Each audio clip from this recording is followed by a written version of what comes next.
Friday night, buddy. Decoded After Hours. I appreciate you doing this. So tomorrow morning and Sunday morning, my son has a weird hockey thing going on, and it's totally, the timing is horrible for our podcast. So I'm glad we could do it tonight after hours, eh? And I think it's safe to say that in our on ramp we're pretty giddy. Yeah, we got a lot out. We're not going to get on tape, but that's a good thing because I think it primes us for the conversation we're about to have. Would you agree?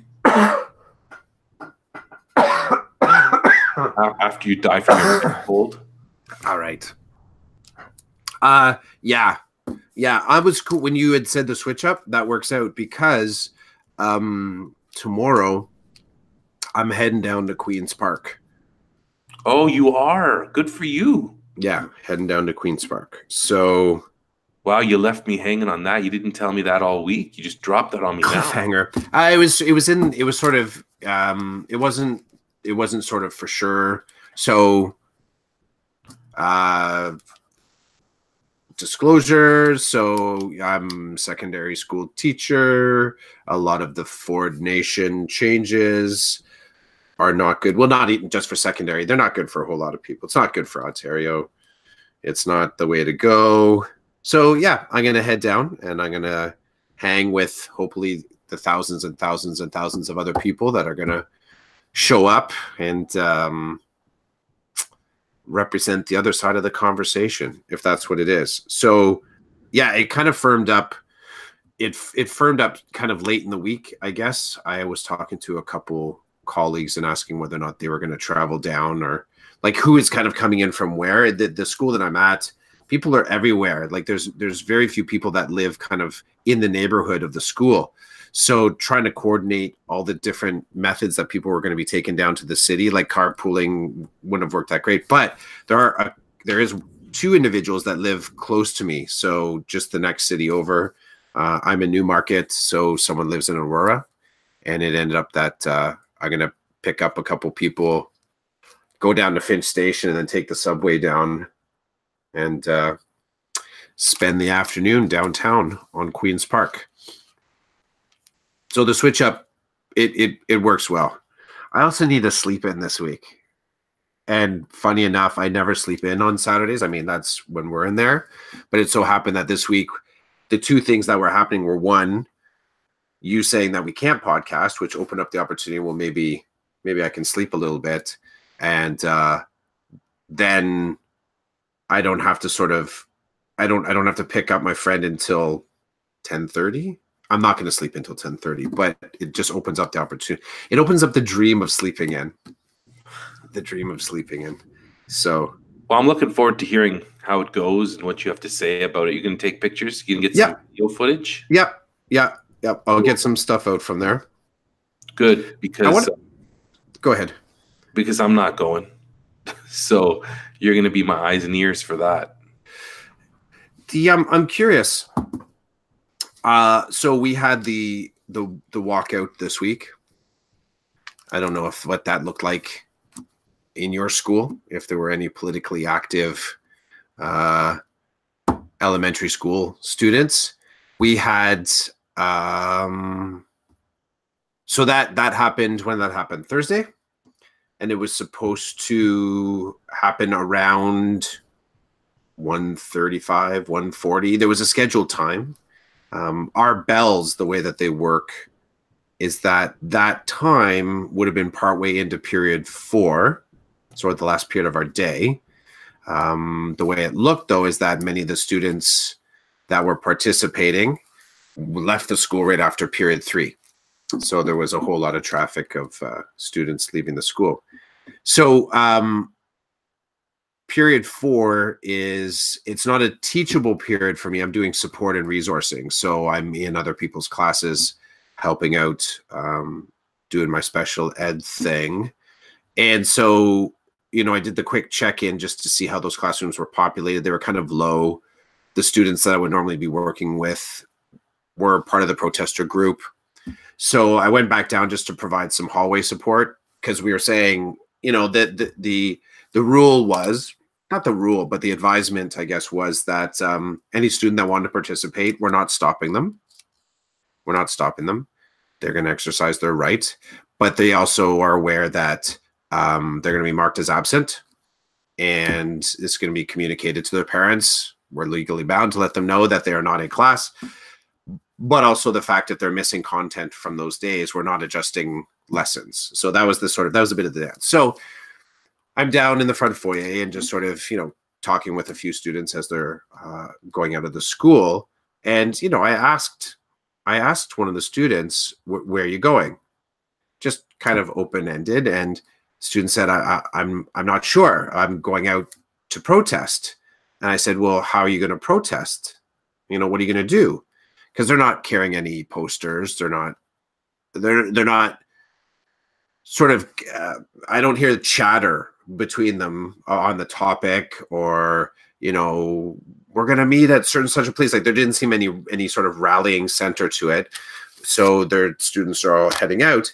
And the last thing the student said to me, and as a follow-up to, about the protest, is that I haven't been taught how to protest.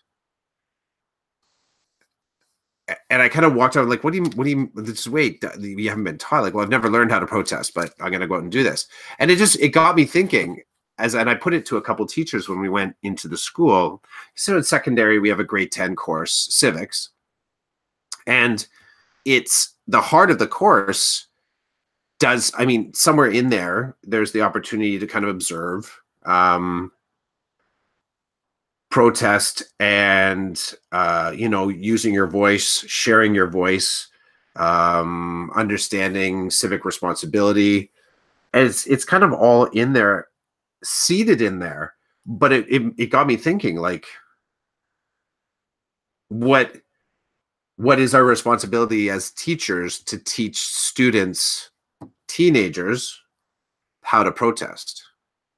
And not in a sort of long arm kind of fashion where you're showing a video of some G8 summit where it all happened, but where you're speaking to the specific tools of some of that political agitation and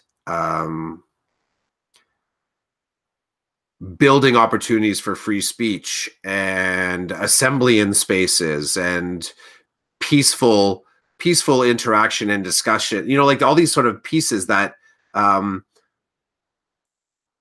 I'll be looking for tomorrow as well, right? Like, because it's kind of the space that I'm walking into tomorrow, which will be a fairly organized demonstration of EDU philosophy. I know also it is likely there'll be individual groups there, or maybe large groups there, that are going to be repping an opposite perspective. And this is what happens in moments of demonstration or protest. There's let's say the core of why everybody's there.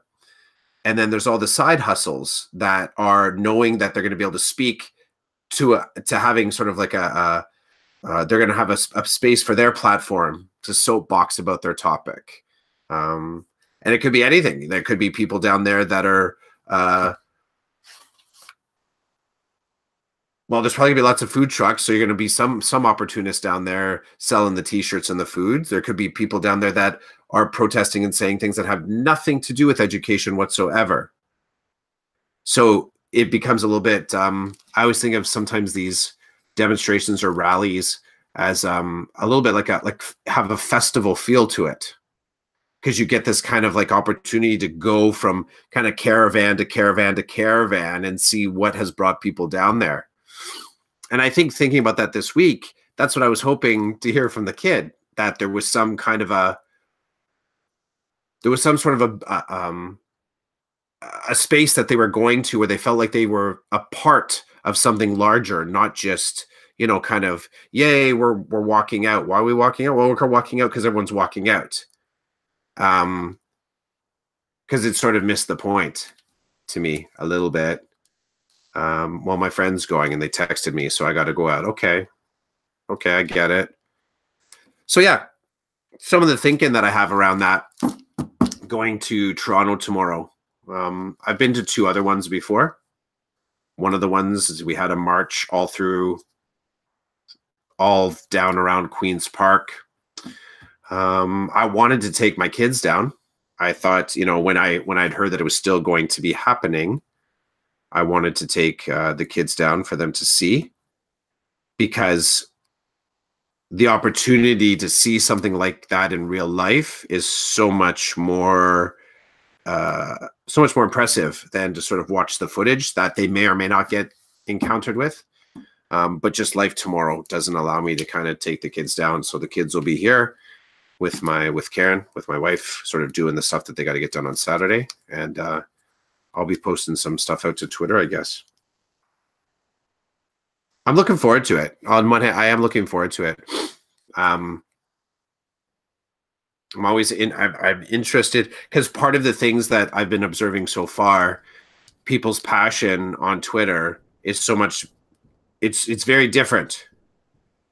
It's very different when 140, 280 characters has to be translated into a far larger space, and where your audience isn't necessarily listening or watching for your pithy little tweets because they have you on notification. So all of a sudden in this bigger space, it's like you feel I think the stakes, I think the opportunity to sort of get the voice out, it's sort of like the real space to be able to do it in. Not the real space, but because you do it with people and you're building that network, in many ways, I think it should be the culmination. If you are campaigning right now online, as in you are sharing things and you are sort of retweeting people's stuff and you have a political kind of angle to you, then I think the natural culmination of that is that you should sort of arrive at a space like this on the weekend to kind of bring it all home, so to speak. This might be the only opportunity to sort of en masse show what you think about the current changes, the changes coming down the pipe. When's the budget coming out? Does that come out next week? I'm not 100% sure, but I know it's coming soon. Yeah, I think it's next week. So you didn't have any students putting up signs, or? Well, I wasn't at school. I was at another school for a committee meeting, and I believe that students did go out from that school and protest, demonstrate, whatever you want to call it. Now, I know that I got home and I saw on Twitter that my kids' school, they had a crew go out to a corner, a popular corner, and protest. And I kind of chuckled because the principal tweeted a photo and said that the group was out and they encountered lots of horn honks and some middle fingers. And so I thought that was interesting, and I retweeted it and commented and just said, good for the kids for standing up and doing what they think is right for their education. And as for the middle fingers, that's going to happen here and there. So it was. I'm impressed with. The students coming together to speak up. I'm also impressed with my colleagues who, like you said, were reminded of their professional duty and then went ahead and continued doing their job. So, if kids left, teachers still kept teaching. My understanding is if students left who did not have permission, then the office was contacted by the classroom teacher to inform administration that, these students have left and they didn't appear to have any kind of permission to leave from their parents. So we're obviously letting you know, and then the office would deal with it. Yep. I'm a little annoyed at the information coming from the Ministry of Education, from our minister, with her perspective on what occurred and why it occurred. And I don't believe what she's saying to be true, as I've been informed, by my association, what my responsibilities are and how we are to proceed during this type of initiative. And like I find myself sharing information with my friends who aren't teachers so that they know the truth, and a lot of what's coming from the minister I don't believe to be true. That's unfortunate because I feel like I'm constantly on the defense. And just to say, because I've got friends who don't feel that money that's been put into education has been well spent, because they think about the old days when they were in school, there were 30 plus kids in a class or whatever. I don't think they understand how far education has come and what we've learned based on research of what is best for learning and student learning. And there's only so much a teacher can do. So the more kids you pack into a class, the harder it is to reach every student, to build relationship, to assess and evaluate in a way that would make you feel like really confident about what you're seeing and getting from it. And I think they don't want to hear that. They just want to hear that you're going in, you're doing your job. The last time I checked, I wasn't telling other people how to do their jobs, or I may make a comment here and there, but then I have somebody in that profession who will speak up and explain to me the reality of the profession. Which brings me to my next point. I saw an article or a tweet yesterday about not sedating people anymore for colonoscopies. And they want to save money. I get that. I get that they want to save money. But in my opinion, people are going to die because of that.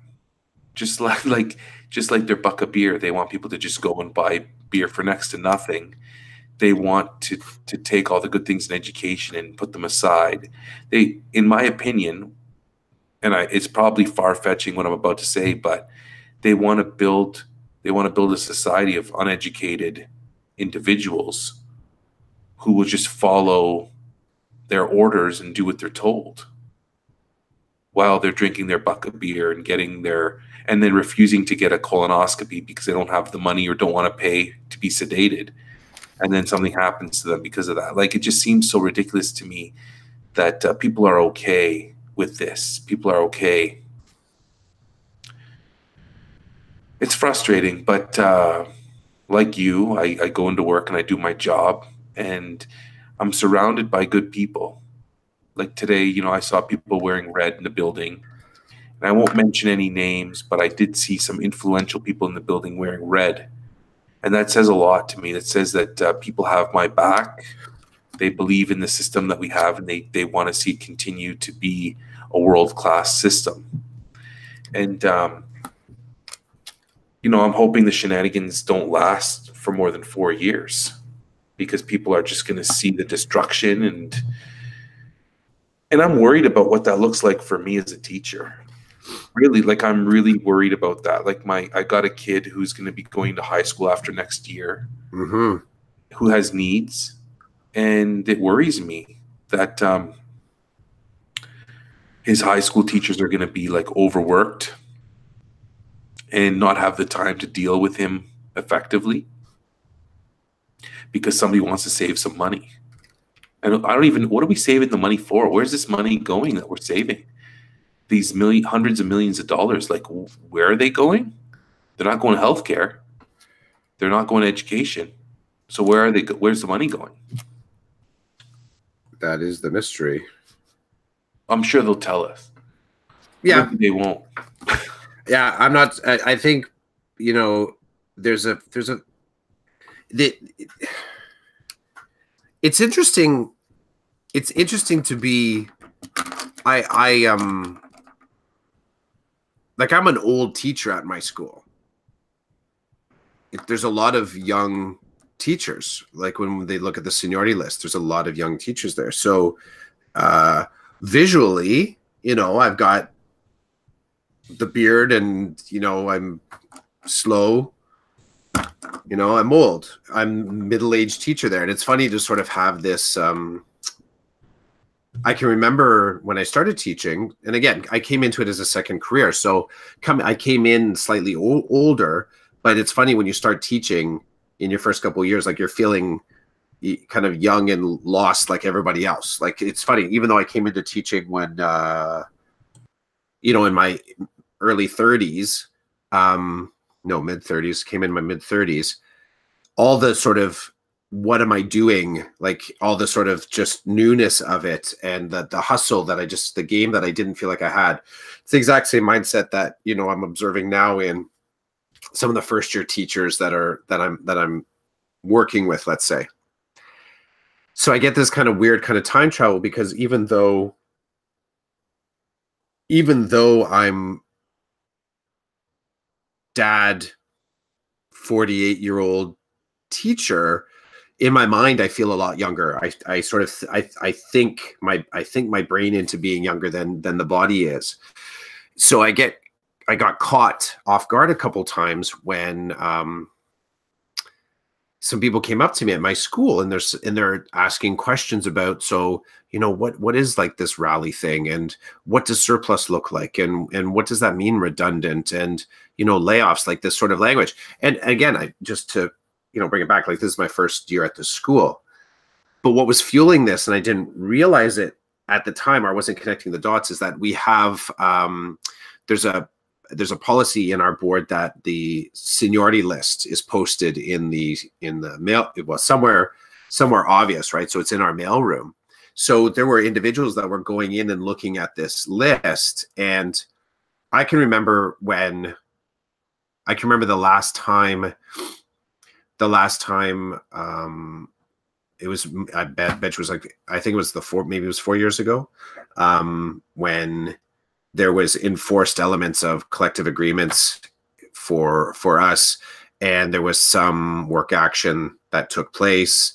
And at that time, looking at the list, the seniority list, I was like pages in at my school. There was a heavy number of people that had been teaching for 25 years plus, and it all kind of populated the front end of the list. So in looking at that, if surplus came in, if there weren't the jobs there, like my job could have been in jeopardy. In the new school, if we're talking about straight surplus, like I'm on the first page. So I'm right at the front. And then we also have the board seniority, and that there's a lot of pages to it, but like I'm kind of in the front third of the stack. Like it's a stack of paper, I'm in the front third. So I'm having this really weird sort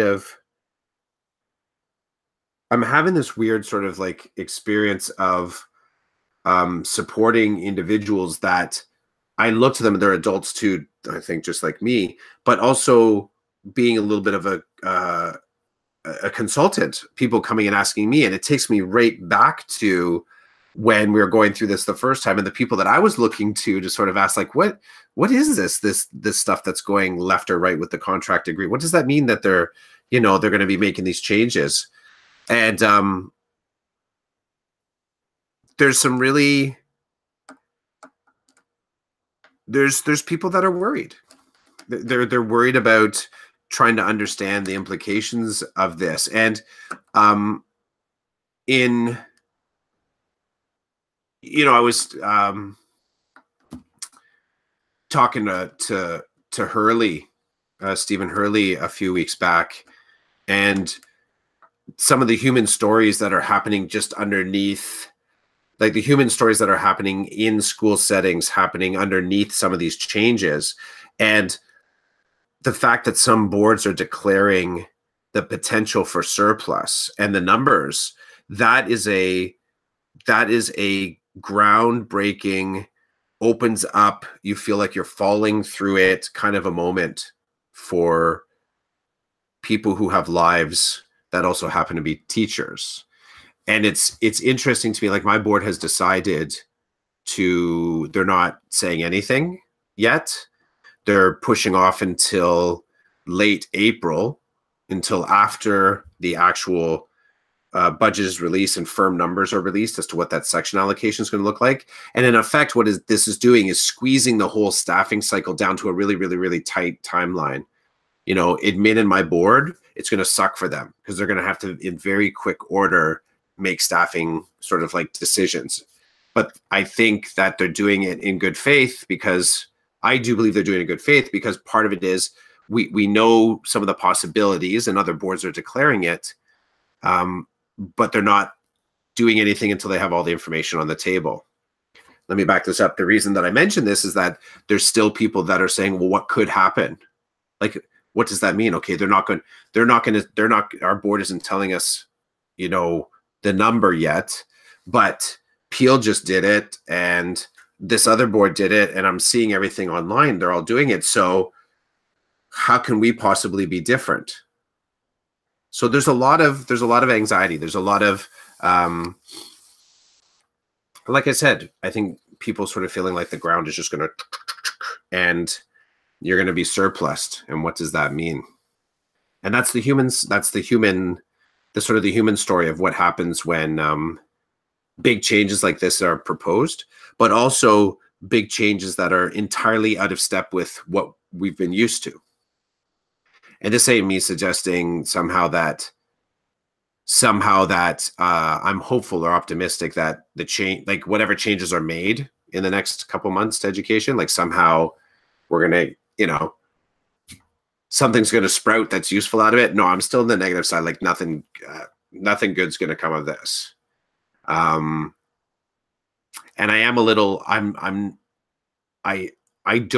can't say for sure that I won't be surplused in some way either. Like I honestly don't know that, despite the fact I'm saying I'm in the front page of one list and within the front third of another.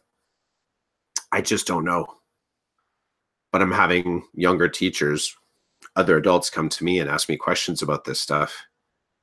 And I feel for them. I feel for anybody that's sort of going through this and has questions that they're basically saying, end of April, we'll know in 2 weeks. Crazy. It is a little bit. I think it's I'm going to throw, kudos to our director and the leadership team at our school. They're doing I believe they're doing their best to be transparent and to sort of get, because there's also the lingo of it that can be unfamiliar. Even using the language between redundancy, surplus, layoffs, there's different boards that are mixing language. And when the only opportunity you have to talk about it is kind of like, as a whole group, is kind of in a staff meeting scenario. I don't know. I just think that everybody's getting hit with a whole slew of challenges coming into the next month and a half. And at some point, I'm imagining that my union will ratchet up the work action in some fashion. I remember the last time through, we did the no after school activities. That was tough. No coaching, no sports, no field trips. Some of the work action that took place. We had some soft pickets. There was no work stoppage. I'm trying to remember back. There was no work stoppage, but we did the, come in, do our job, leave. Relationships suffered. People still tried, but relationships suffered. The workplace was tense. So this was my experience. Others may have felt otherwise, but I can't help but think I keep coming back to the question of, teaching. I come back to the question of the student walking out the door. Like, what are you going out there to do? Where are you going? I'm going to protest. It's amazing to me so that student walking out the door, there are individuals that have been hired that have no clear connection to what political action looks like when connected to the union that they're a part of, right? Have you been a part? Have you done like the picketing thing? Has that been a part? No. Is that your local never had something somewhere where you were going out and pamphlet drives or? Nope. Picketing at an MP's office? No, eh? Nothing. There may have been like a sprinkle of work to rule, like just like okay, we're stopping. I was part of that. No sports, no coaching, no extracurriculars at all, and I was seeing staff like dying. Yeah. Because they, a lot of people were built to be part of this experience in a school that was instructional, but then there was also extracurricular, and they loved every minute of that. So did the kids. So I remember that. I remember like in-depth conversations in the staff room about what was right, what was wrong, why it was important to stick together. But I remember some people were just dying. And I know the kids, it was horrible for the kids because, some of them look at their high school career and look forward to moments in that high school career where they have their time to shine. Mm-hmm. And then they're told, yeah, this isn't happening. We're not doing this. There is no basketball team this year. And they look at you and they're like, but this is my year. Yeah. Yeah. And we're like, we're sorry, there's no basketball team this year. And like anything else, when it comes right down to the people in the trenches, they're the ones that have to deal with the good, bad, and ugly of all that. And I understand the people far above us who are making these decisions. I understand why they're making the decisions, but again, they're not the ones that are in front of the students and have to do this. Like today, my TED Ed club got together at lunch, and one of them looked at me and said, like, are we going to be able to fulfill our duties of the club before the end of the year? And I said, hey, as far as I know, and far as I'm concerned, we go every Friday until I tell you we're done. And they're like, what does that mean? I'm like, well, if we need to stop, then I'll tell you we have to stop. But I'm like, I don't see anything like that right now. So we're just going to keep going. So I was doing my best. I'm not there to alarm anybody. I'm not there to provide my opinion. The facts are that the club exists, and every Friday we get together and we do our work. And until something changes, I'm not entertaining the idea. And so it was funny because they're looking at me and they're in grade 8, right? So they're just looking at me. I'm like, are you hearing what I'm saying? There's nothing to talk about. We continue until I tell you we have to stop. Yeah. And they're like, okay. I said, are you ready to get to work? And they're like, yeah. So we got to work. And that was it. There was no more coming from me about that. And they got the drift that there was nothing to say. There was nothing to say. We continue. And I find, I think, so after we started, I think they appreciated that. I think at first they were looking for me to say something around what's going on. And I basically said, that's not my role. Right. My role is I'm the TED Ed Club facilitator, and you're here to work with me on putting together a TED Talk and examining all the awesome things that go into that. We're not here to talk politics. We're not here to talk about what could happen. We're here to do our job, so let's do it. So I think at first they were looking for something, and then after they're like, no, we're not looking for anything. You just told us what our job is, so we're getting to work. Now, on a Friday night on the podcast, you and I can talk about the other parts of that. And, it sounds like you and I are both not interested in job action, but that way, I don't know about you, but I'll stand with my brothers and sisters and make it clear that I don't appreciate what's happening, and I'm going to follow the instructions of my association. And they're going to make sure that I don't do anything that gets me into difficulty with my employer. Yeah.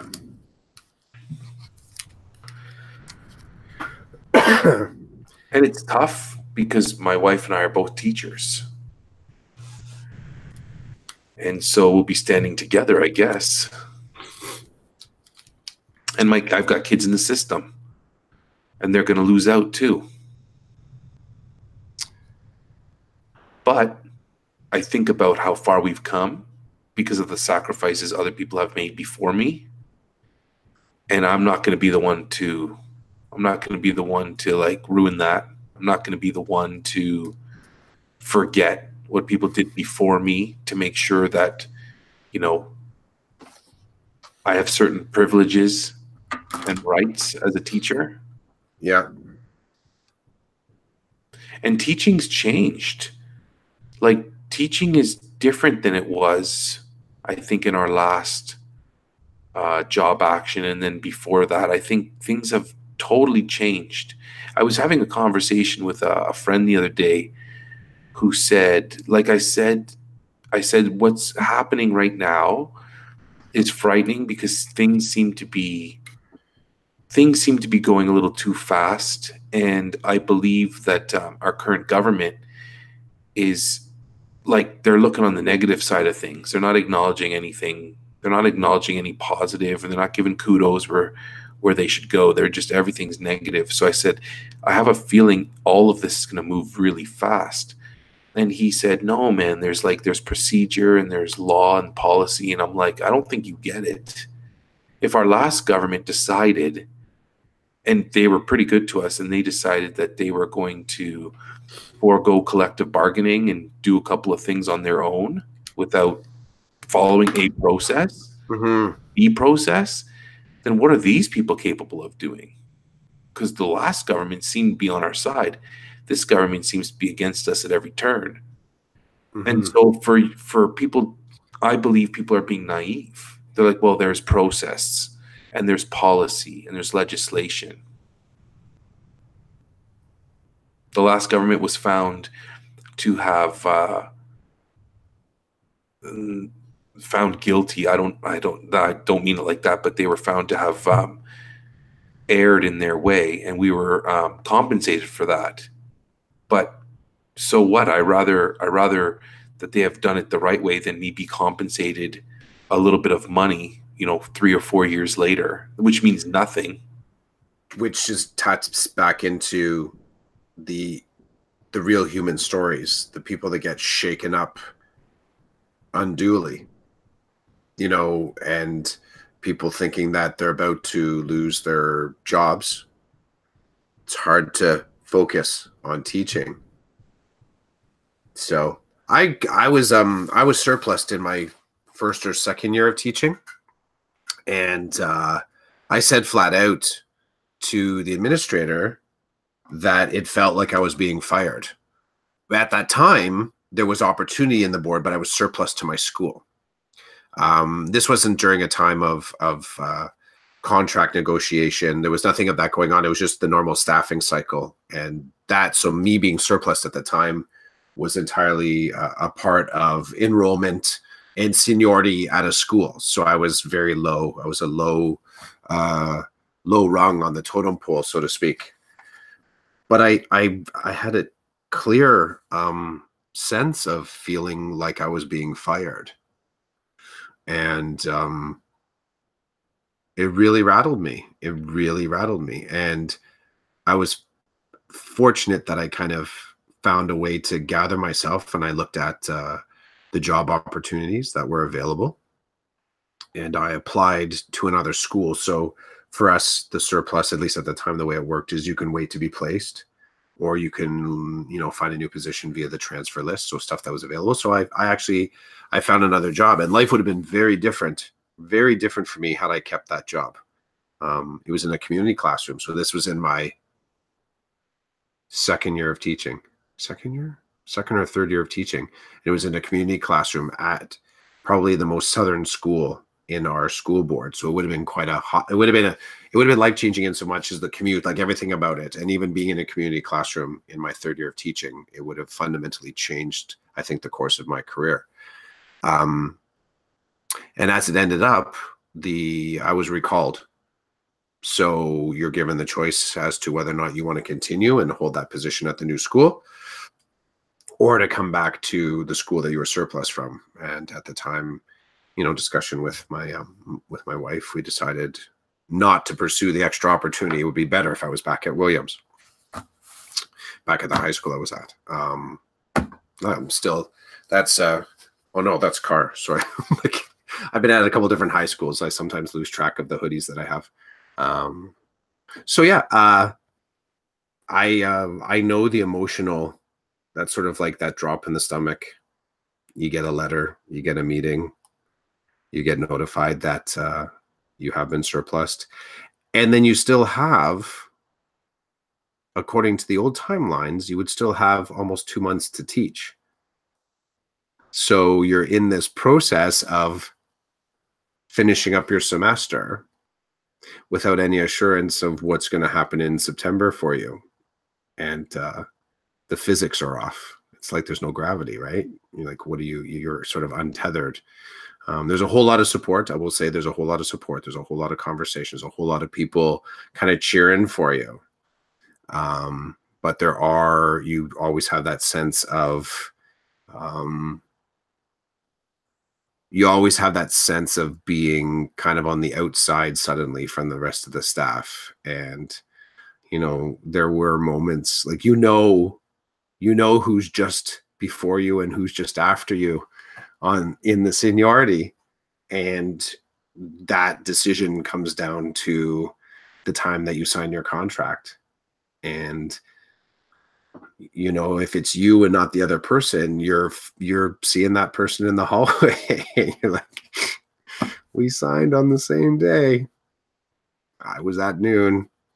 You were at 11 a.m. and I'm the one that gets surplused, right? Because you're just a little bit further down it changes relationships. It changes how people kind of interact a little bit. And I think that's probably the natural byproduct of just having high emotional times where there isn't a lot of clear information. I think that probably is, there's research there, how the toll that plays on people. And I think it's especially so when it comes down to, something that is, when you think about teaching and education, having a certain stability to it. So you start to build your life around this occupation, around the family and the community that you create in the school. And with a sudden shift, the possibility of losing that, I think it kind of shakes your identity foundation a little bit. I know it did for me. It did for me because I was so fresh, because I was at that point thinking, okay, so surplus is one step closer possibly to board surplus, which is where there isn't a job for you on the board, which is where some of the language is getting mixed this time, talking about attrition and redundancy. So there not being a job at all for you in teaching. So it's not just a matter of being shifted to another school because of seniority. It's because by the numbers, where they look at the total people that are teachers and the total number of jobs that the system can bear, and they say, okay, we have too many teachers now for the actual budget line. So all of this, hopefully, all of this tomorrow is going to be a part of the energy and the connectivity and the support of people getting together in real life. And anybody that's out there on Twitter that is sort of posting and reposting and retweeting, hopefully a large contingent is going to be able to make it down there to kind of see, as you said, your brothers and sisters that are all in the same boat moving forward until we know otherwise. Well, I'm looking forward to hearing about the experience from you on Twitter, and then maybe next week when we talk, you can tell us a little bit about it or whatever still remains in your system from it. I'm looking forward to checking out the tweets. And, I wish all of you a good, safe day. Yeah, absolutely. Absolutely. See how it plays out, huh? Yep. Well, dude, I think that's it for this week. Okay, man. And we basically landed on politics of EDU in Ontario this week. We don't go there too often, despite the fact that it's like sometimes we could have been falling into that conversation a lot earlier than we did, to be honest. And maybe now that we've gotten it out, it'll be out of our system. I don't know if that's the case, but it's part of the whole decoded idea, right? Like you're talking about the human side.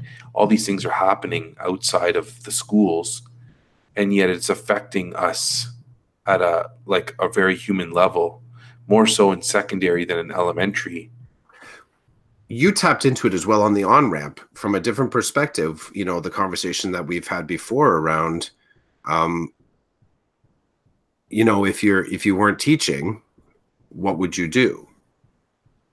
I framed it from a different perspective. There's a far less dire version of that question.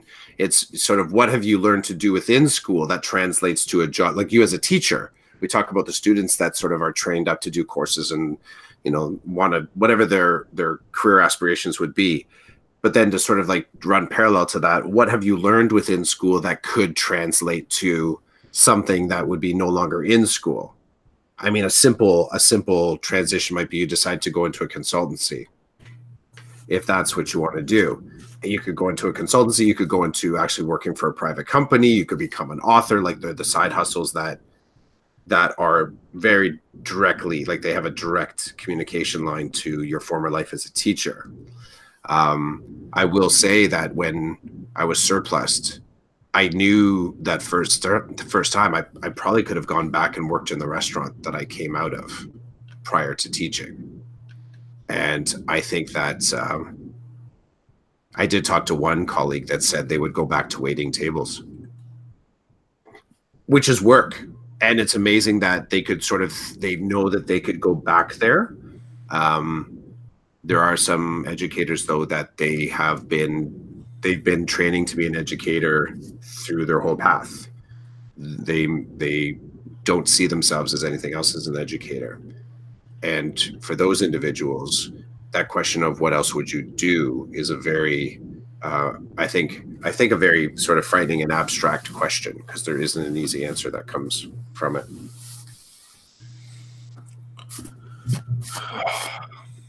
My body wouldn't like it if I went back to kitchens, but I would do it. It would probably feed your soul. Yeah. I'd go back to bartending. That's what I would do. I think that's what I would try. I'd do bartending. I think to myself, I could do that. Because, you're working nights. You know what I mean? Work nights. I could be be at home for the kids, and then work nights. I could do that. Think of the podcast opportunities you'd have. The bartender, the people you'd meet. That would really be Decoded After Dark. Yeah, totally. Until I got fired for interviewing my customers all the time. You pull out the microphone. Yeah, exactly. To set up the blue snowball on the... There's a guy down the end of the bar. He's like, "Hey, I've been waiting for a drink. You're like, just take it easy. I'm talking to this guy." You're my next guest. Or, you start be like, "Okay, go ahead and help yourself. Just grab." Oh, yeah. Yeah, exactly. Easy here. That would go over well, wouldn't it? Not for long. I guess it would make good tape. Bad job. Okay, man. Well, have a good one, and sure. Be well tomorrow. I will. I'll check in with you at some point. Have a good one. You too, man. Bye.